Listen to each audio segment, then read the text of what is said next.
자, 수강생 여러분 반갑습니다. 금융하면 정석, 금융의 정석 김정석입니다. 자, 이번 시간 이제 우리 3장 이제 직무윤리 부분입니다. 이 직무윤리는 협회 시험에는 모든 협회 시험에 이 직무윤리 내용이 들어가 있습니다. 그래서 지금부터 이제 배우는 내용은 다른 자격 시험에도 거의 공통적으로 들어가 있다라고 보면 되고요. 그리고 이제 자격 시험에서 이 내용을 강조하는 이유는 결국 우리가 자격 시험이라는 것이 뭐 우리가 증권지급투자운용 대행이라면 대행인으로서의 어떤 업무 소양도 중요하지만 말 그대로 요즘에 뭐 불안전 판매라든지 이런 것들이 좀 이제 문제가 되잖아요. 그래서 그 사람이 갖고 있는 어떤 직무에 대한 윤리 의식도 어느 정도 갖춰져 있느냐라는 걸 시험에서는 판단하는 걸 중요하거든요. 그래서 각 시험마다 이 직무윤리 내용이 들어가 있고 그에 대한 시험 비중도 적지 않은 그렇다라고 생각하시면 될 것 같습니다. 그래서 보시면 이제 직무윤리가 또 이제 이런 왜 중요하냐, 특히 금융산업에서는 직무윤리가 왜 중요하나 이런 거에 대해서 좀 처음에 개요로서 배우게 되고요. 그리고 이제 우리 핵심은 요 이제 표준윤리 준칙이죠, 그죠? 그래서 요 이제 윤리 준칙들, 실제로 내가 금융투자업 종사자로서 준수해야 할 말 그대로 직무윤리 기준들에 대한 세부 내용들을 살펴보게 될 겁니다. 그 세부 내용들 살펴보고요. 그리고 이제 내부 통제 기준이라고 해서 이제 금융투자업자들, 즉 이제 뭐 증권회사나 자산운용회사나 이런 금융투자업자들은 이제 본인의 내부 직원들을 통제할 수 있는 이 직무윤리를 잘 지키게 하는 내부 통제 기준을 만들어서 반드시 이제 이렇게 시행해야 되거든요. 그럼 이제 직원들 교육도 시키고 그걸 위해서 준법감시인이라는 사람도 존재하고 있고 합니다. 근데 그 업자들이 내부 통제 기준을 만들기 위해서 표준값을 이제 협회에서 만들어놨어요. 그게 이제 표준 내부 통제 기준입니다. 우리 마치 표준 윤리 준칙처럼. 그래서 표준 내부 통제 기준에 대한 내용을 이제 우리가 역시 또 시험에 대비해서 살펴볼 거예요. 이제 이번 시간은 이제 그 내용 살펴보는 거니까요. 저와 함께 바로 한번 시작해 보도록 하겠습니다. 자, 그럼 먼저 우리 이제 직무윤리의 배경 지식부터 한번 살펴보도록 하겠습니다. 자, 우리가 이제 살아가다 보면 늘 어떤 도덕적인 기준이 필요할 때가 있습니다. 예를 들어서 이제 친구가 아주 친한 친구예요. 가장 친한 친구라고 합시다. 친구라고 한 명 있는데 그 친구가 어느 날 돈을 맡기고 갔어요. 저한테 큰 돈을 맡기고 갔어요. 그래갖고 곧 찾아간대요. 그래서 그 돈을 뭐 아무 의심 없이 보관해주고 있었죠. 그러다가 이제 어느 날 뉴스를 봤는데 큰 이제 도난 사건? 이제 강도 사건이 있었는데 보니까 친구가 그 돈을 이제 훔친 거예요. 그래서 이제 친구가 이제 곧 전화 와가지고 근데 이제 그 뉴스를 보고 나서 조금 있다가 친구가 전화가 와서 그 돈을 이제 찾아간대요. 자, 이때 우리가 이제 딜레마에 빠지죠. 그죠? 이 돈을 친구에게 줘야 되냐. 의리를 생각하면 당연히 친구에게 줘야 되는데 또 이제 내가 뉴스를 봐버렸잖아요. 근데 내가 지금까지 쌓아온 우리 대다수 국민, 그러니까 대다수의 사람들이 생각하는 어떤 도덕이라고 하는 그 기준에 의해서는 이 돈을 신고를 해야 된단 말이죠. 자, 이런 걸 우리는 그 도덕적 딜레마라고 합니다. 도덕적 딜레마. 자, 이런 이제 딜레마 상황에 빠졌을 때 그 판단 기준이 되는 것들은 이제 도덕적인 규칙이나 아마 윤리 기준들이 될 거예요. 자, 그러면 이제 우리가 일상생활에서도 이렇지만 내가 이제 그 금융회사에 어떤 이제 임직원으로서 또 고객을 대함에 있어서도 이런 도덕적인 딜레마에 빠질 일들이 많을 거란 말이죠. 그럴 때 당연히 그런 기준에 고민 없이 법으로 정해놓은 사항은 법이 정했기 때문에 무조건 준수해야 되잖아요. 그러니까 그런 부분들은 사실 의문이 없겠죠. 하지만 법이 미처 정하지 못한 여러 가지 사항들이 있을 수 있습니다. 그죠? 미처 정하지 못한. 자, 그런 부분들은 우리가 어떻게 해결할 거냐. 결론부터 말씀드리면 이 직무윤리로 해결하자라는 부분이죠. 그렇기 때문에 우리가 통념적으로 생각하고 있는 이 기준들을 윤리 기준으로서, 직무윤리로서 명확하게 구체화시켜야 된다라는 게 이제 어떤 직무윤리 중요성의 핵심이라고 보시면 될 것 같습니다. 자, 그래서 우리가 좀 윤리와 법을 전에 또 비교를 한번 해보면 우리 좀 도덕 시간 같은데 한번 봅시다. 그죠? 자, 윤리는 인간이 인간으로서 마땅히 해야 할 도리 내지 규범이라고 할 수 있어요. 그러니까 이제 시간이 지나면서 사람들이 우리끼리 살면서 요 정도는 해야 다른 사람에게 피해가지 않고 또 나를 위해서, 나를 보호하기 위해서 이런 거를 지켜야 되지 않겠니라고 암묵적으로 약속하고 묵시적으로 약속하고 그런 내용들이다. 그죠? 이제 그런 내용들 중에서 법은 꼭 지켜야 될, 지키지 않으면 사람들에게 피해가 가는 그런 것들을 이제 뽑아서 강제화시켜 놓은 거죠. 그래서 보면 국가 권력에 의하여 강제되는 사회 규범이다라는 거죠. 이건 내가 알았건 몰랐건, 그죠? 내가 그리고 지키고 싶건 지키고 싶지 않건 내가 뭐 돈을 받았건 돈을 받지 않았건 뭐 이런 것과는 관계없이 무조건 지켜야 되는 거다. 그죠? 그래서 정당한 사회관계를 형성하기 위하여 강제력을 갖는 여러 규범들의 종합이다라고 생각하면 될 것 같습니다. 그리고 이것들을 조금 더 살펴보면, 자, 이제 성격. 윤리의 성격은 방금 앞서도 말했지만 절대 다수의 합이다라는 거죠. 절대 다수의 합의. 이것을 전제로 하는 일종의 문화현상이다라고 할 수 있겠습니다. 자, 그리고 우리가 효를 가지고 한번 생각을 해 보겠습니다. 효라는 거 지켜야 되잖아요. 근데 이게 뭐 예를 들어서 과거에 이제 우리 유고 사상이었던 절정이었던 조선 시대에는 뭐 부모님이 돌아가시면 3년 동안 그 무덤 곁에 그 초가 뭐 이런 칩이라고 하기도 그렇고, 그죠? 하여튼 어쨌든 그 간이 숙소를 마련해 놓고 거기서 3년 동안 지냈다라고 하잖아요. 그죠? 그런 게 효라고 했다면 요즘엔 그러합니까? 그러하지 않죠. 요즘에는 뭐 3일장, 그죠? 3일장 주로 많이 한다, 그죠? 그래서 장례식장에서 하고, 그리고 3일장이 끝나면 뭐 이제 화장해서 뿌리거나 아니면 납골당에 보내거나 아니면 그냥 이제 선산이 있으면 선산에 묻곤 하죠. 그죠? 그렇다고 이게 우리가 이렇게 한다고 해서 내가 효를 다하지 않은 겁니까? 아니죠. 그죠? 그때마다 어떤 일종의 문화현상이기 때문에 그때마다 좀 다른 거다. 그죠? 그래서 윤리는 상대적이다라고 이야기합니다. 자, 그리고 이게 뭐 말장난 같지만 또한 윤리는 절대적이라고 하는데 이건 무슨 이야기냐라고 하면 그렇다고 해서 효라는 그 근본이 변하지는 않는다. 그죠? 그래서 또 윤리는 절대적이다라고 이야기를 할 수 있습니다. 그래서 성격은 이제 이렇고요. 우리 이제 법은 이제 윤리에 합당한 법. 그러니까 이제 우리가 이런 윤리를 지키기 위해서 이제 있어야 할 법이라고 하는 거죠. 있어야 할 법. 윤리에 합당한 법을 우리가 있어야 할 법이라고 하고, 근데 이제 지금 현재 우리나라에 우리나라 뭐 성문법이다, 그죠? 그래서 지금 현재 우리 존재하고 있는 법을 있는 그대로의 법이라고 합니다. 그래서 현재 존재하는 법이죠. 그래서 인류의 법 생활이라는 것은 이 있는 그대로의 법을 있어야 할 법으로 만드는 과정이다.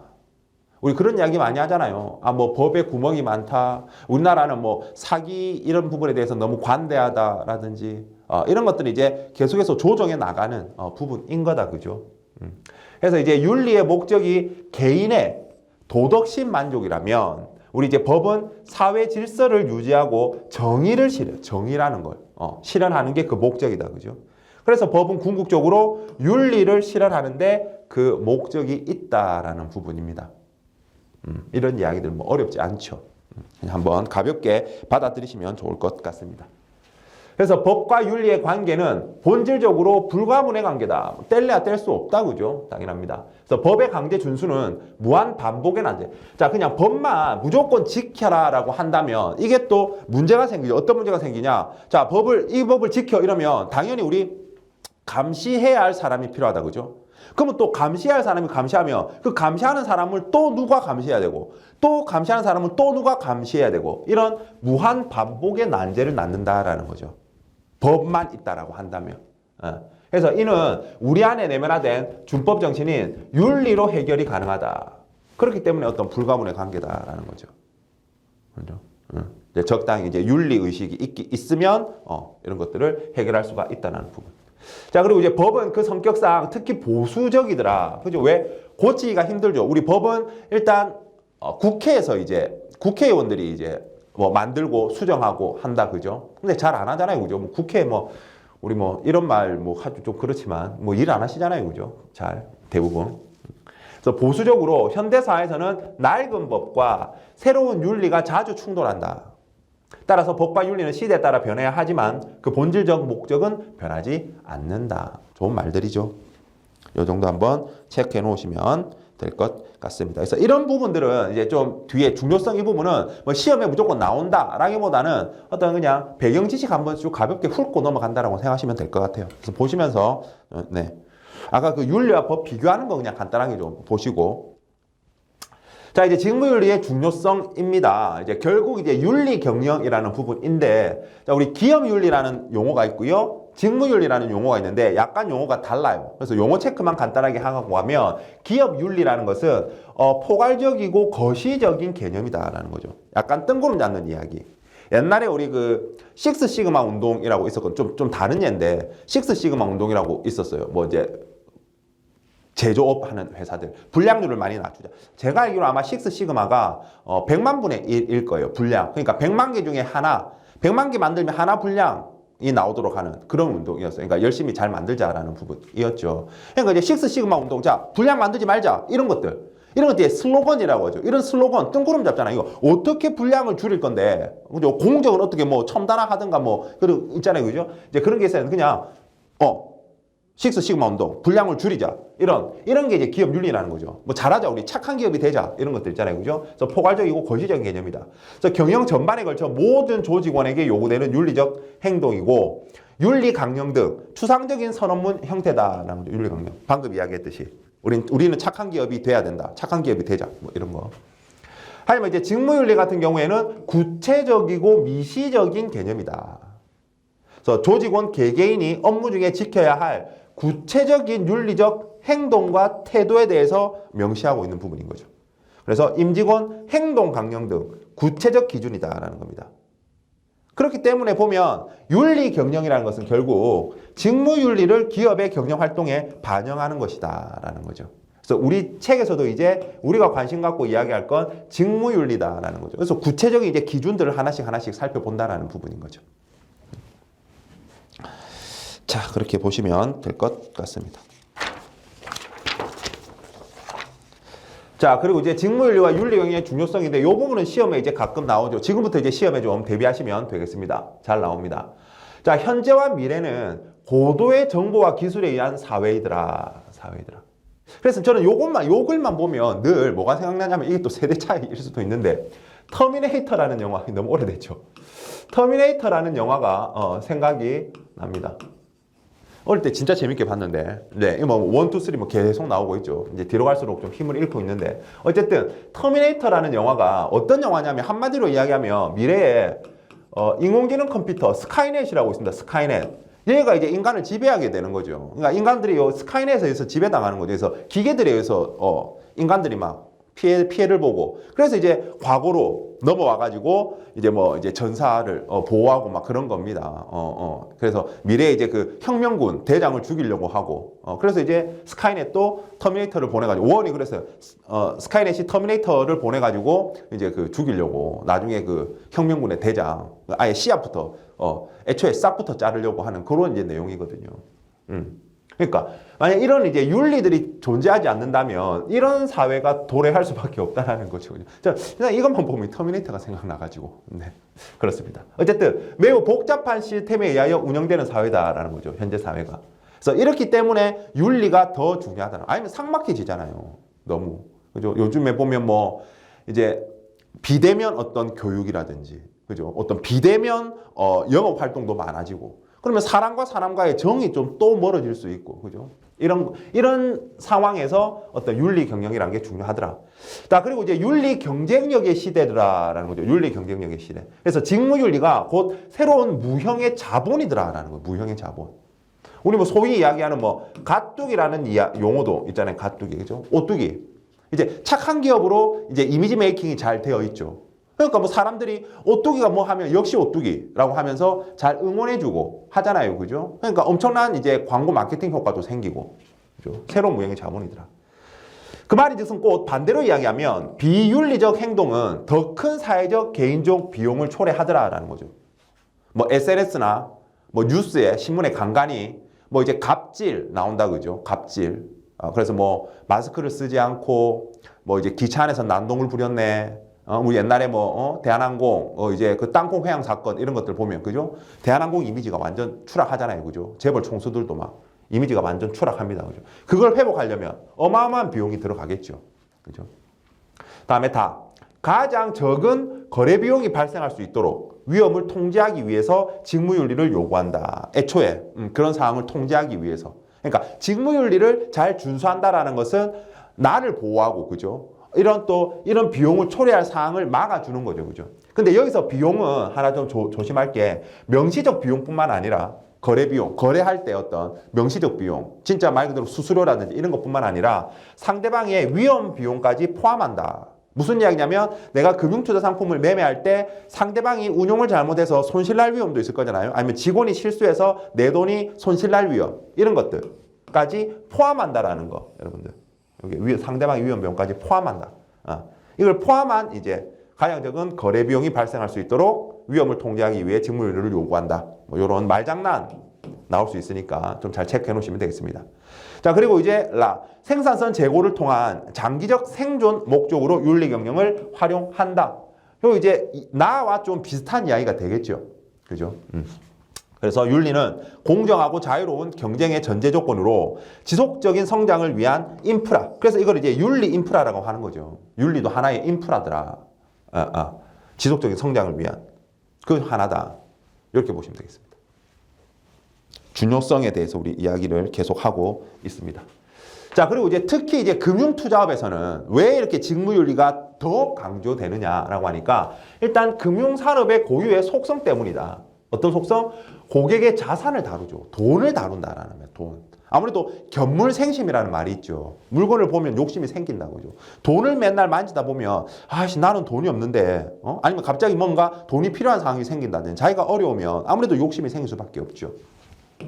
자, 그리고 금융투자 상품의 특성, 투자성, 원본 손실 가능성이다. 그죠? 우리 금융투자 상품이라고 하는 건 이제 원금 손실이 날 수 있기 때문에 이런 부분에 있어서 어떤 충돌이, 이해상충이 많이 생길 수 있다고 그죠? 고객과 회사가. 자, 그렇기 때문에 이 윤리 경영과 직무윤리의 중요성이 더욱더 강조된다라고 이야기할 수 있는 거죠. 그래서 직무윤리 준수가 금융투자업 종사자들을 보호하는 안전장치의 역할을 한다라는 부분입니다. 그래서 고객을 보호하는 것도 있지만 내가 직무윤리를 잘 준수하면 오히려 내가 이제 면죄부가 될 수 있는 거예요. 예를 들어서 고객이 뭐 예금을 이제 해약을 하러 와가지고 그죠? 뭔가 이제 자기가 손해를 입었다. 그러니까 예를 들어서 뭐 이런 상황이 있을 수 있죠. 이건 좀 뭐 극히 뭐 없을 경우인데 제가 그냥 만들어봤어요. 예를 들어서 뭐 땡땡 고객, 홍길동 고객님이 있어요. 홍길동 고객님이 와가지고 비밀번호도 알고 사인도 보니까 비슷하고 신분증 달라고 하니까 신분증에 보니까 홍길동 님 얼굴하고 똑같아. 그래서 그냥 이제 예금을 해약해서 중도 해약이지만 고객님 아까우시겠어요. 조금만 더 기다리시면 되는데 이러면서 그냥 줬어요. 근데 갑자기 누가 헐레벌떡 다시 홍길동 님이 뛰어오더니 그 적금 해약했네. 그거 해약했지 당연히. 해약 방금 오셨잖아 이러니까 방금 자기 아니었다고. 자기 쌍둥이 동생인데 쌍둥이라서 얼굴이 똑같아서 그거 주면 안 된다고. 근데 직원이 내가 쌍둥이인지 아닌지 어떻게 알아요, 그죠? 그러면 이 직원은 책임이 있어요, 없어요? 없어요. 이 직원은 전문가로서 주의 의무, 신분증을 통해서 그 개인정보를 다 확인했고, 사인, 비밀번호 다 확인했고, 그죠? 그걸 다 아는 상황에서 돈을 줬단 말이죠. 근데 책임 있어요? 없어요. 그러니까 이런 직무윤리를 잘 준수했을 때 나를 보호하는 수단이 된다는 거죠. 그죠? 그래서 직무윤리, 그렇고. 그다음에 기업의 사회적 책임이 강조되는 자본주의 경제에서 이익의 일부를 사회에 환원, 사회적 책임을 다하는 기업일수록 생존율이 높더라. 요거는 뭐 따로 설명 안 해도 더 잘 알고 있으시죠. 뭐 좀 다른 예지만 연예인들도 좀 우리 뭐 아이유라든지 아니면 기타 뭐 다른 우리 유명 연예인들 얼마나 기부 많이 합니까? 그죠? 알게 모르게 뭐 유재석이라든지 그런 친구들은 더 이렇게 떠받들어 주잖아요. 그죠? 본인의 가치를 더 올리는 길이죠. 기업도 마찬가지입니다. 그죠? 그래서 뭐 장학재단이 있고 하는 게 다 이런 것 때문입니다. 이런 걸 보여주기 위해서 그러는 거죠. 자, 이게 이제 뭐 직무윤리의 중요성, 뭐 이 정도 정리하시면 되겠고, 일단 시험의 첫 번째 정리, 이제 시험에 대비해서 첫 번째 문제로 준비하시면 되겠습니다. 자, 그리고 이제 직무윤리의 사상적 배경인데, 요거 의외로 가끔 점수 주려고 출제자분들이 이제 배려 차원에서 정말 가끔 나오거든요. 깔끔하게 딱 정리하시면, 우리가 이제 뭐 중세시대에 칼뱅이라는 분과 막스 베버라는 아저씨가 있었나 봐요. 그래서 칼뱅이란 사람은 모든 신앙인은 노동과 직업은 신성하다는 소명을 가져라. 소명이란 게 불을소 목숨명. 그러니까 이제 목숨을 다해서 소명의식을 가지고 일해라 이러면 목숨 바쳐 일해라는 거거든요. 어쨌든 노동과 직업은 신성하다는 소명을 가져라. 그리고 또 이제 근검, 정직, 절제를 통해서 부를 얻는 행위. 뭐 어쨌든 그런 근욕적 생활윤리는 신앙인의 정당하고 신성한 의무이다라고 이야기를 해서 이제 자본주의의 어떤 합당성을 주장했죠. 열심히 돈 벌어라 이랬습니다. 그죠? 우리나라랑 좀 다른. 우리나라는 예전에 산업공상 뭡니까? 갈수록 천하다, 그죠? 우리 신분제도잖아요. 선비 1등, 농부 2등, 이제 공업, 애가 이제 제조업 하는 분들 3등, 상인들 꼴등 있어, 꼴등. 상인들 엄청 천하게 봤어요. 안타까운 일이 아닐 수 없습니다. 그죠? 자, 어쨌든. 그리고 베버. 뭔지 몰라요. 저도 프로테스탄티즘의 윤리와 자본주의 정신이라는 책을 읽어보지 않았어요. 관심도 없고. 우리 그냥 시험에 대비할 뿐이야. 베버라는 사람이 요런 걸 썼나 봐요. 책을 썼나 봐요. 그래서 자본주의는 탐욕의 결과물이 아니다. 이윤 축적의 결과다. 자본주의는. 자본주의 정당하다라고 또 이야기를 한 거죠. 그래서 요거 연결하는 시험제 나와요. 다음 설명에서 이야기하는 사람 누구니? 우린 찾으면 되거든요. 쉬워요. 그래서 어떻게 외우냐? 칼금, 베프. 그래서 우리 뭐 베프끼리 책상에다가 칼금 끊는다 이렇게 외우면 끝이죠. 네, 이거 공학적으로 우리 외우면 시험에만 대비하면 되잖아요, 그죠? 그래서 이거 나오면 그냥 베버, 막스 베버, IC, 칼백, 뭐 참아라, 뭐 이런 뭐 말들 막 나오면 다 칼백이라고 생각하시면 됩니다. 어차피 2명밖에 없으니까 찾기 쉬울 거예요. 자, 그리고 세계의 윤리 경영 뭐 몇 가지 한번 가볍게 보시면 되겠습니다. 강한 기업은 윤리적으로 선한 기업이라는 인식이 전 세계에 높아져 있다 이미. 그래서 OECD는 이미 2000년에 국제공통기업윤리 강령을 발표해가지고 이건 강제 규정은 아니에요. 강제 규정이라고 하면 틀립니다. 시험에. 강제 규정은 아닌데 따르지 않는 기업에는 불이익을 주도록 함으로써 이제 웬만하면 준수하도록 하는 거죠. 자, 요거 일단 요 문장이고 그 다음에 국제투명성기구라고 있어요. 거기서 부패인식 지수를 발표합니다. 근데 이 부패인식 지수는 중요한 게 공공 부분이에요. 그래서 뭐 정치인이라든지 공무원의 그 나라의 정치인과 공무원의 부패 정도를 숫자로 표시한 거예요. 제가 봤을 때 우리나라 뭐 별로 안 좋을 것 같은데 어쨌든 일반 기업은 아니다라는 거 주의하시면 되겠습니다. 이 부패인식 지수는. 다음에 이제 영국의 BITC 또 단체에 CR 인덱스라는 게 있죠. 기업사회 공헌 지수라고 합니다. CR 인덱스. 그래서 요거는 이제 그 기업의 사회적 책임은 얼마나 다하고 있느냐, 기부는 열심히 하고 있냐, 그런 걸 평가하는 지수다. CR 인덱스. 그럼 이제 우리나라는 뭐가 있느냐? 우리나라는 비즈니스 에틱스 인덱스. 그래서 뭐 기업 윤리 지수가 되겠죠. 어쨌든 그래서 산업정책연구원은 앞에 KO가 붙었네요. 그죠? 그래서 이 산업정책연구원에 뭐 코백스라고 읽을까요? 코백스는 공통지표와 추가지표로 구성되어 있더라. 그래서 공통지표는 공기업, 민간기업 상관없이 적용한다. 공기업, 민간기업 상관없이 적용하고 이제 추가지표로서 공기업과 민간기업 특성에 따라서 추가로 개발하는 지표가 이제 추가지표. 그래서 코백스는 이런 공통지표와 추가지표로 구성되어 있더라. 다음에 이제 정경련에서 또 윤리경영 자율진단지표라고 해서 FKI BEX라는 게 있고 이건 정경련 거랍니다. 정경련. 다음에 이제 서강대 또 경영전문대학원 경영연구소에서 만든 윤리경영지표. 그래서 서강대라서 그런지 앞에 S가 있다 그죠? 소백스 뭐 이렇게 있습니다. 그래서 이것도 뭐 연결할 수 있으면 되겠죠. 뭐가 뭔지. 자, 요 정도 하면 이제 어떻게 보면 이제 직무윤리의 어떤 개론, 서론에 대해서 좀 살펴봤어요. 여기서 뭐 한 문제 정도 우리가 출제가 된다라고 생각을 하시고 가볍게 읽어보시면 될 것 같습니다. 자, 그럼 이제 우리 본격적으로 표준 윤리 준칙에 대해서 한번 살펴보도록 하겠습니다. 자, 먼저 이제 들어가기 전에 그래도 우리 목적 한번 읽고 들어가야죠, 그죠? 이 준칙은 금융투자 회사의 윤리 경영 실천 및 임직원의 올바른 윤리의식 함양을 통해 금융인으로서의 책임과 의무를 성실히 수행하고 투자자를 보호하여 자본시장의 건전한 발전 및 국가경제 발전에 기여함을 목적으로 한다. 좋은 말이다, 그죠? 그렇습니다. 자, 바로 넘어갈게요. 자, 그러면 이제 우리가 표준윤리 준칙들, 우리 이제 뭐 제1조부터 쭉 이제 한번 보게 될 텐데, 그 보기 전에 우리 이제 신임 의무라는 것과 직무윤리 기본 원칙에 대해서 먼저 한번 풀이해 드리겠습니다. 자, 우리가 일반적으로 금융투자업자와 금융소비자 간에는 신임 관계가 있다라고 이야기를 합니다. 즉, 금융소비자가 금융투자업자에게 믿고 일을 맡기는 거죠. 일도 맡기고, 뭐 어떻게 보면 자기 돈도 맡기고, 그죠? 어쨌든 믿고 맡긴다라는 겁니다.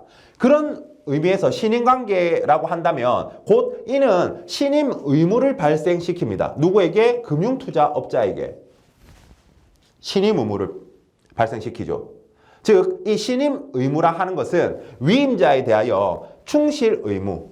그러니까 이제 금융투자업자는 금융소비자에 대하여 충실 의무, 최선의 이익을 위해서 열심히 해야 된다는 거죠.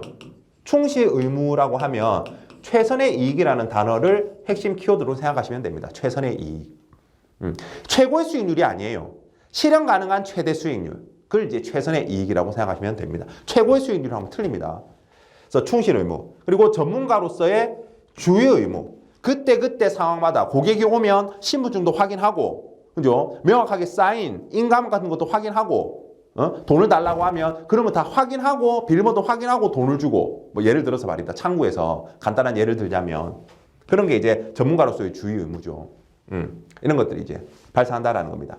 그래서 어쨌든 결론적으로 누구보다 고객 이익이 최우선돼야 된다라는 거죠. 그래서 우리 보면 이해상충에서 고객의 이익이 최우선돼야 되고, 고객끼리는 뭐 신규 고객이나 기존 고객이나 고객끼리는 다 동일해야 된다, 그죠? 그러니까 공평해야 된다, 그죠? 공평해야 되고, 고객의 이익이 최우선이고, 그 다음에 회사의 이익, 그 다음에 기타, 뭐, 임직원이나, 이런 순서라고 보시면 되겠습니다. 뭐, 뒤에 나오겠지만. 이런 보시면 되죠. 어쨌든, 고객 이익이 최우선이다라는 겁니다. 자, 이를 위해서 기본 원칙 두 가지가 존재하고 있는데, 기본 원칙입니다. 근간에 깔려있는 베이스라는 거죠. 그래서 고객 우선의 원칙,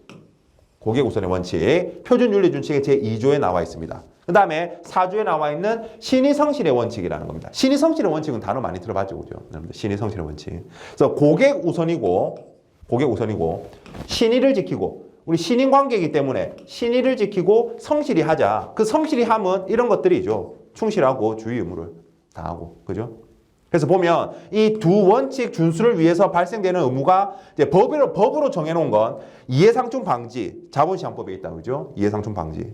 그리고 금융소비자보호법, 금융소비자보호. 요런 것들이 이제 법제화되어 있는 거고. 그리고 이제 이외 이제 다른 이제 윤리 준칙들. 이런 것들이 이 두 개를 근간으로 깔고 이걸 실천하기 위해서. 그 결론은 뭐예요? 이 녀석을 위해서. 나머지 윤리 준칙들이 또 존재한다라고 보시면 되는 거죠.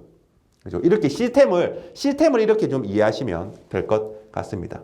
그래서 기본 원칙 이 두 가지라는 거 좀 잘 체크해 두시고, 신임 의무라는 용어 좀 체크해 두시고요. 뭐 그 정도 보시고 여기서는 넘어가시면 되겠습니다. 그래서 우리가 표준 윤리 준칙은 이렇게 다양하게 우리가 이제 16조까지 존재하고 있습니다. 16조까지 존재하고 있는데, 제가 이걸 이제 먼저 보여드리는 이유는 시험에 과거에 성격이 다른 하나는 이렇게 나온 적이 있어요. 성격이 다른 하나는 뭐 윤리를 구분해 보니까 굳이 이제 우리가 카테고리를 만들어 보니까 본인에 대한 윤리가 있고요. 본인에 대한 윤리. 다음에 회사에 대한 윤리가 있고 사회 등에 대한 윤리가 존재하더라는 거죠. 그래서 예를 들어서 뭐 요런 거 3개 집어넣고 주주가치 극대화 이러면은 요거는 사회 등에 대한 윤리잖아요. 답을 체크하면 된다. 성격이 다른 하나는. 요런 시험 문제 때문에 제가 일단 모아서 여러분들이 학습하시기 편하라고 이렇게 일단 넣어놨어요. 그러니까 뭔지 몰라도 요건 좀 이렇게 이름을 보면서 대충 법규 준수. 그치, 내가 법을 지켜야지. 그죠? 그다음에 자기혁신. 그렇지. 신상품이 나오고 이러면 내가 공부 열심히 해서 고객의 이익을 위해서 내가 신상품이 나오면 열심히 공부해서 최대한 알기 쉽게 그 고객에게 적합한 상품을 권유해야지. 그죠? 자기혁신 내가 공부해야지. 품위 유지해야지. 그죠? 그다음에 사적 이익 추구 금지. 그다음에 공정성 및 독립성 유지. 추가로. 요렇게. 그리고 이제 회사에 대한 거. 정보보호. 고객 정보라든지 회사 기밀이라든지 이런 거. 또 회사에 대한 거잖아요. 상호 존중. 임직원들끼리 친하게 지내라. 뭐 왕따 시키지 말고. 그죠? 뭐 폭력 이런 거 하지 말고. 뭐 성희롱하지 말고. 그죠? 상호 존중. 그다음에 경영진의 책임. 경영진의 책임은 이제 직원들 관리 잘하고 직원들이 실수하면 경영진에도 책임이 있어. 뭐 나중에 구상권을 청구하든지 말든지 뭐 이런 이야기잖아요. 그죠? 그다음에 위반 행위의 보고하고 계약 종료 후의 의무. 계약이 종료됐더라도 회사의 기밀을 함부로 터뜨려서는 안 된다. 그죠? 그리고 회사에서 만들었던 건 회사의 지원을 받아서 그 회사 거다. 그죠? 함부로 갖고 나오면 안 되고 뭐 그런 것들이죠. 대외 활동, 밖에 방송이나 SNS 뭐 같은 거 말할 때 말 조심해야죠. 그죠? 그다음에 공용재산의 사적 사용 및 수익 금지. 회사 노트북 들고 나와가지고 마음대로 쓰고 이러면 안 된단 말입니다. 그리고 사회 등에 대한 윤리, 5조 시장 질서 존중. 그다음에 주주가치 극대화, 사회적 책임 이런 것들이 있다는 거죠. 그래서 구분. 일단 이거는 거의 뭐 암기니까 여러분들 뭐 제가 설명이 아니라 일단은 근데 이제 각 내용들을 배우시면 또 은근히 이제 또 될 수도 있지만 어쨌든 명확한 빠르고 쉬운 문제 해결을 위해서는 이런 문제에 대비해서는 그냥 이렇게 구분해서 좀 몇 번 외워두시는 게 좋다라는 거 말씀드리면서 이제 두 가지 설명드릴 텐데 뭐냐면 우리가 이거는 이제 표준윤리 준칙에 들어가 있지가 않아요. 않는데 좀 내용이 아까 좀 있으니까 좀 따로 설명 좀 드리겠습니다. 그래서 공정성 및 독립성 유지 부분입니다. 특히 이제 독립성이 이제 많이 요구되는 건 우리 그 애널리스트라고 하죠. 이제 고객 어떤 기업의 가치나 전망을 담은 자료, 우리 조사 분석 자료라고 하는데 이런 조사 분석 자료를 작성할 때 외압이 있어. 위에서 상사가 야 땡땡 회사 좋다고 좀 써. 땡땡 회사 주식 지금 투자해야 된다고 써. 이렇게 하면 많은 사람들이 피해가 있잖아요. 그래서 특히 이 애널리스트, 우리 금융투자 분석사라고 하는데 자본시장법 용어로. 그래서 이 금융투자 분석사들의 독립성, 그리고 공정성 이런 것들이 요구됩니다. 어떤 직업에 따라서 이런 것들이 많이. 근데 이제 대부분이 이제 임직원에게 다 요구되겠죠, 그죠? 어쨌든 공정성과 독립성입니다. 그래서 이 공정성은 인간관계와 의리에 우선한다라는 거죠. 그래서 친구가 왔다고 다 번호표 뽑고 기다리고 있는데 친구가 왔다고 먼저 일 처리해주고 이러면 안 된단 말입니다, 그죠? 너무 당연한 이야기고.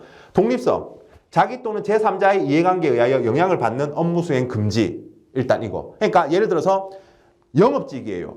영업직이 예를 들어서 감사 업무를 수행한다? 말이 안 되잖아요. 이런 이제 이런 겸직 금지.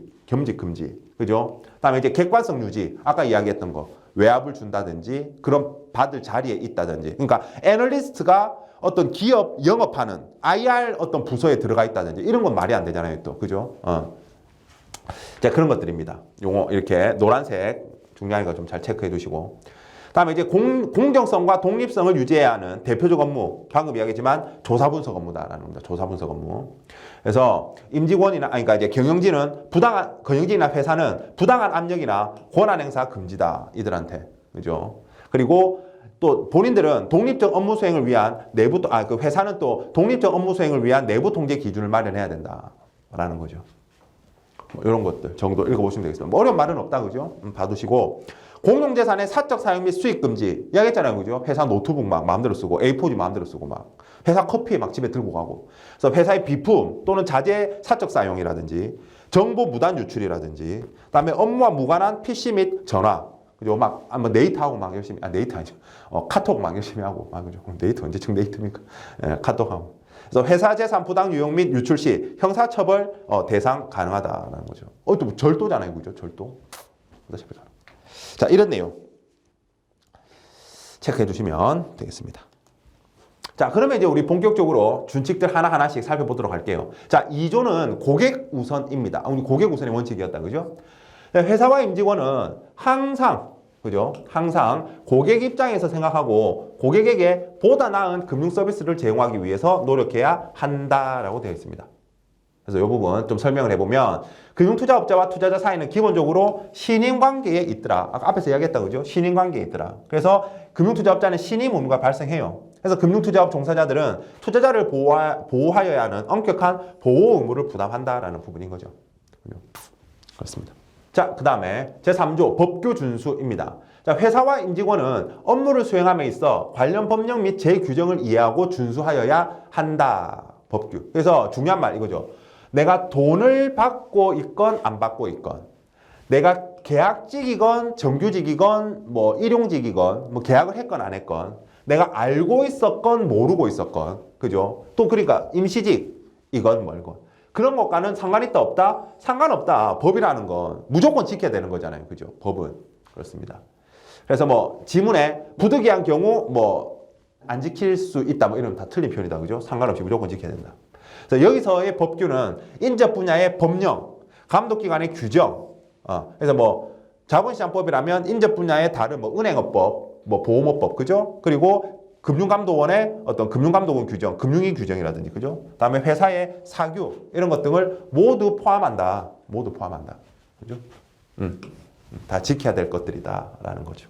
자, 뭐 이 정도 해서 법규 준수는 나오면 이런 부분들을 이제 잘 응용해가지고 시험에 맞는 문장, 틀린 문장 내니까 조심하시기 바랍니다. 다음에 어떻게 보면 표준윤리 준칙 중에서 가장 중요한 파트라고 생각해 보시면 되겠습니다. 시험에 거의 뭐 무조건 한 문제 나온다라고 보시면 될 신의성실의 원칙입니다. 자, 회사와 임직원은 정직과 신뢰를 가장 중요한 가치관으로 삼고 신의 성실 원칙에 입각하여 맡은 바 업무를 충실히 수행해야 한다라는 거죠. 그래서 이제 신의 성실 원칙을 좀 설명을 해보면 일단 직무 수행에 있어서 가장 기본적인 덕목이다. 그래서 아까 가장 기본적인 두 개, 고객 우선과 신의 성실 원칙 두 개의 근간이었잖아요. 그죠? 그래서 가장 기본적인 덕목이다. 그래서 윤리적 원칙이자 법적 의무, 즉 법적 책임이 있다라는 거죠. 즉 시험에 이게 제일 잘 고쳐서 나오는 문구인데 이런 거죠. 뭐 신의 성실의 원칙, 그러니까 핵심은 이거예요. 신의 성실의 원칙은 단순히 윤리적 의무이기에 뭐 지키지 않더라도 법적인 처벌은 받지 않는다. 이런 어떤 뉘앙스의 문구가 있다. 다 틀린 표현입니다. 그죠? 신의 성실 의무는 법적 의무이다라는 거죠. 민법에도 신의 성실 원칙이 있다. 그죠? 법적 의무이다.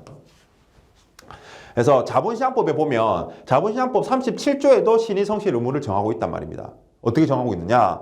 금융투자업자는 신의 성실 원칙에 따라 공정하게 금융투자업을 영위하여야 한다. 첫 번째. 그다음에 두 번째. 금융투자업자는 금융투자업을 영위함에 있어서 정당한 사유 없이 투자자의 이익을 해하면서 자기가 이익을 얻거나 아니면 제3자가 이익을 얻도록 하여서는 아니 된다라는 사항을 명기해 놨단 말이죠. 이렇게 신의 성실했다. 의무를. 그러니까 법적 의무. 어기면 법적 책임이 있다라는 겁니다. 그래서 요거 신의 성실 원칙은 어기면 법적 책임이 있다라는 거. 그리고 가장 기본적인 덕목이다. 다른 원칙들 중에서 가장 기본적인 건 이 아이다. 이렇게 외워두시면 되겠습니다. 자, 넘어가서 그리고 또 자본시장법뿐만 아니라 이제 우리 바뀐 금융소비자보호법에서도 보호 의무를 구체화하고 있더라. 금융소비자 보호를 구체화하고 있죠. 그래서 이 금융소비자 보호 의무는 금융투자 상품 개발 단계부터 판매 및 판매 이후의 단계까지 모든 단계에 적용되고 있다라는 거죠. 그러니까 예를 들어서 뭐 시험에 금융소비자 보호 의무는 우리 이제 판매 단계에서부터 고객 보호를 위해서 뭐 이렇게 되어 있다, 적용되고 있다 하면 틀린 표현입니다. 그죠? 어디부터? 개발 단계부터. 그리고 판매 이후 단계까지 모든 단계 적용입니다. 이 부분 말장난 조심하시면 되겠습니다. 그리고 이제 과거 이제 뭐 적합성의 원칙, 적정성의 원칙, 설명의 의무, 손해배상 책임, 부당권유 금지. 이거 원래 자본시장법에 명시되어 있었는데 우리 2021년 3월 25일부로 이 내용들은 다 금융소비자보호법으로 이관되어 있다. 그죠? 그렇게 보시면 되겠습니다. 그래서 이런 것들이 이제 소비자를 보호하는 의무다라는 거죠. 소비자를 보호하는 의무다. 이게 이제 금융소비자법에서 구체화되어 있다라는 겁니다. 뭐 여기서는 이 정도 보면 될 것 같고, 그 다음에 또 이제 한번 풀어보면 금융투자업 종사자는 신의 성실 원칙에 입각하여 투자자의 이익을 최우선으로 하여 이제 고객 이익 우선 그죠? 최우선으로 하여 업무를 수행해야 한다. 좋은 말입니다. 그래서 여기서 이제 나오는 게 우리 두 가지가 있었다. 그죠? 앞에서도 봤지만 충실 의무와 이제 전문가로서의 주의 의무가 되겠습니다. 주의 의무. 그래서 충실 의무. 최선의 이익이란 키워드. 제가 중요하다 그랬죠? 최선의 이익을 위하여 충실하게 업무를 수행해라 라는 이야기입니다. 그래서 이거는 최고의 수익률을 위해서 노력하라라는 게 아닙니다. 최고의 수익률을 위해서 막 그러니까 도덕심도 어겨가면서 막 그렇게 피도 눈물도 없이 하라는 게 아니라 실현 가능한 최대한의 이익을 추구하자라는 거죠. 최선의 이익이란 것은. 다음에 그렇기 때문에 결과론적 해석이 아니에요. 그래서 결과만 보는 게 아니라 과정을 보고 과정에서 잘했으면 과정에서 본인이 책임을 다했으면 결과가 잘못됐더라도 이 친구는 책임이 없다라는 거죠. 그죠? 그런 이야기입니다. 결과론적 해석이 아니다라는 거. 충실 의무는. 다음에 이제 주의 의무입니다. 그래서 그때마다의 구체적인 상황에서 전문가로서의 주의를 다해야 된다. 그래서 이거는 유상이건 대가가 있건 대가가 없건 무상이건 묻지 않고 요구된다라는 거고, 마찬가지로 금융투자 상품 개발 단계부터 적용된다라는 부분입니다. 그죠? 이렇게 정리해 놓으시면 될 것 같아요. 자, 그 다음에 요거는 그냥 단독 문제로 이렇게 나올 수 있으니까 한번 시험에 대비하시면 되겠는데, 신의 성실 원칙의 기능입니다. 기능. 신의 성실 원칙이라는 게 이렇게 정해져 있기 때문에 어떤 기능을 하는지 어떤 원론적으로 좀 적어 뒀어요. 그래서 이거는 뭐 그냥 요 말 고쳐서 그냥 시험에 가끔 나오니까요. 요 그대로 그냥 받아들이시면 되겠습니다. 그래서 일단 신의 성실 원칙 첫 번째, 권리 행사, 의무 이행들의 행위 준칙이다. 이제 그 기준이 된다라는 거죠. 신의성실 원칙에 입각해서 권리 행사나 의무 이행을 하면 되는 거죠. 두 번째, 법률 관계를 해석함에 있어서 해석상의 역시 지침이다. 그래서 법률을 해석하는데 뭔가 애매하다. 그럼 신의성실 원칙에 따라서 그 법률을 고려하면 되겠다. 적용하면 되겠다. 그다음에 법규의 형식적 적용에 의하여 야기되는 불합리와 오류를 시정하는 역할을 한다. 다음에라, 계약이나 법규의 흠결이나 불명확한 점을 메워주고 명확하게 해준다. 어쨌든 법률도 그렇고 계약도 그렇고 뭔가 부족한 게 있다라고 한다면 신의성실 원칙을 생각하고 기준을 정하면 된다는 거죠. 그다음에 권리 행사가 신의 측에 반하는 경우 권리의 남용이 되어서 법률 효과가 인정되지 않는다라는 거. 요거 법률 효과는 인정된다라고 하면 틀립니다. 알겠죠? 과거에 그렇게 나온 적이 있어요. 이렇게 5가지 기능 잘 정리해 두시면 되겠습니다.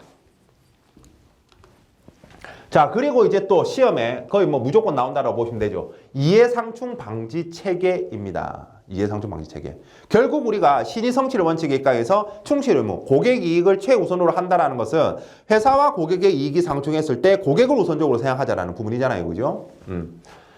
그래서 이제 고객 그 우선의 원칙에도 좀 이게 적용이 되는 부분이고. 어쨌든 이해상충 방지 체계입니다. 자본시장법에 44조의 이해상충을 관리하자라고 명기되어 있습니다.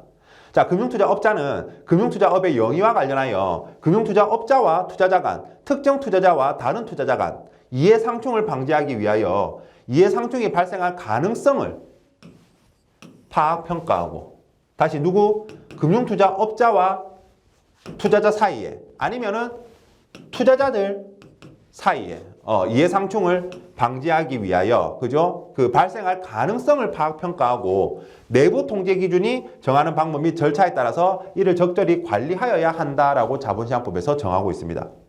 그렇기 때문에 나에 보시면 이해상충이 발생할 가능성이 있다면 바로 그 사실을 미리, 즉 지체 없이, 뭐 같은 표현입니다. 같은 표현이라고 생각하시면 됩니다. 미리, 즉 지체 없이 해당 투자자에게 알려야 한다라는 거죠. 그리고 그 이해상충이 발생할 가능성을 내부 통제 기준이 정하는 방법 및 절차에 따라서 투자자 보호에 문제가 없는 수준으로 낮춘 후에 매매를 재개할 수 있다라는 거죠. 매매 그 밖의 거래를 하여야 한다라는 겁니다. 만약에 그 이해상충이 발생할 가능성을 낮추는 것이 곤란하다고 판단되는 경우 매매 그 밖의 거래를 하여서는 안 된다. 요 나와 다 문장, 시험에 아주 잘 나오는 문장입니다. 자, 다시 이해상충 발생 가능성이 있으면 그 가능성을 지체 없이 알려라. 그리고 내부 통계 기준에 따라서 적절히 낮춰라. 그 다음에 매매를 재개할 수 있다. 아무런 문제가 없는 수준까지 낮춰라. 만약 못 낮춘다면 매매할 수 없다라는 거죠. 자, 요거 명심하시면 됩니다. 그래서 이거 고치면 또 유치하게 고치겠죠? 그래서 직무윤리는 여러분들 시험 문제 자체는 그렇게 어렵지 않아요. 충분히 여러분들 10문제가 있으면 거의 뭐 9문제 이상 충분히 맞출 수 있습니다. 이런 문장들 두세 번 읽어 놓으시면 돼요. 자, 그 다음에 우리 이제 두 번째 자본시장법 제45조 정보 교류의 차단입니다. 이것도 어떻게 보면 이해상충의 방지의 한 부분인 거죠. 정보 교류의 차단. 쉽게 이야기하면 이런 겁니다. 영업부서랑 IR 부서랑 이 IR 관련해서 그 기업의 어떤 비밀들 뭐 이런 것도 있을 수 있고, 아니면 이제 감사부서랑 만약에 이 세 부서가 한 사무실을 쓴다. 그럼 막 전화 통화하면서 막 말 나오고 그러는데 그거를 얘들이 듣고 만약에 이용하고 이런다. 안 될 거잖아요. 그러니까 일단 사무실 좀 따로 써라. 사무실 따로 써라. 근데 너 회사가 너무 적어가지고 어쩔 수 없으면 파티션이라도 좀 쳐라. 파티션이라도. 구분을 좀 해서 있어라. 뭐 이런 이제 사무실의 분리라든지, 아니면 이제 네트워크 상의 분리, 그러니까 뭐 컴퓨터 단말기, 컴퓨터도 좀 따로 쓰고 이런 부분들을 이야기하는 게 정보 교류의 차단. 그래서 영어로 Chinese Wall이라고 합니다. Chinese Wall. 중국벽, 왜 중국벽이라고 하는지 모르겠어요. Chinese Wall이라고 합니다. 영어로.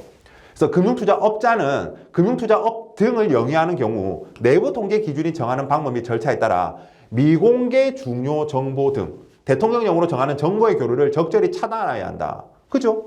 이는 회사의 내부 기밀이고 요게 빠져나갔을 때는 또 어떤 주가의 어떤 변동 있을 수 있는 이런 것들은 특히 미공개, 그죠? 미공개 이런 것들은, 그리고 중요 정보, 그래서 미공개이고 중요 정보입니다. 이런 것들은 적절히 차단해야 된다는 거고, 그다음에 금융투자업자는 금융투자업 등을 영위하는 경우 계열회사를 포함한 제3자에게 정보를 제공할 때는 역시 내부통제 기준이 정하는 방법 및 절차에 따라 미공개 중요정보 등 대통령령으로 정하는 정보의 교류를 적절히 차단하여야 한다. 뭐 비슷한 이야기다, 그죠? 자, 그럼 보면 되고, 그다음에 금융투자업자는 방금 가와 나에 따른 정보교류 차단을 위하여 다음 각호의 사항을 준수해야 되는데, 일단 정보교류 차단을 위한 내부통제기준 적성성에 대한 정기적인 점검. 그다음에 정보교류 차단과 관련되는 법령 및 내부통제 기준에 대한 임직원 교육. 그러니까 애들이 알아야 또 지키지 않을 겁니까, 그죠? 그 밖에 정보교류 차단을 위하여 뭐 대통령령으로 전한 사항까지는 몰라도 되고, 그죠? 어쨌든 요 기억, 니은 정도 체크해 놓으시면 될 것 같습니다.